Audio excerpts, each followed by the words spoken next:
Tá coando. O que você tá coando aí, meu filho? É maior que você? Você falou que ia assim comprar alguma coisa, não é certo? Da hora eu vou chamar o negócio hoje e esqueci. Deixa eu passar por aqui. Mas Que horror! Cara, não, tem comida no fogo. Agora tem que colocar comida no fogo, já pra mim. Era a época que nós dava visita, amor.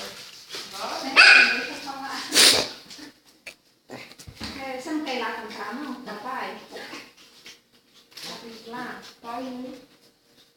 Né? Eu tô fazendo almoço. Vai ter que ficar cozido esse pai com papai. Sabe o que eles falam comigo?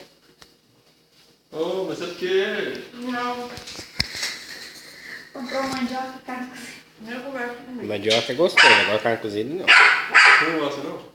Também não? Você come muito? Eu não gosto não. Não come? Aí, claro que eu quero lembrar.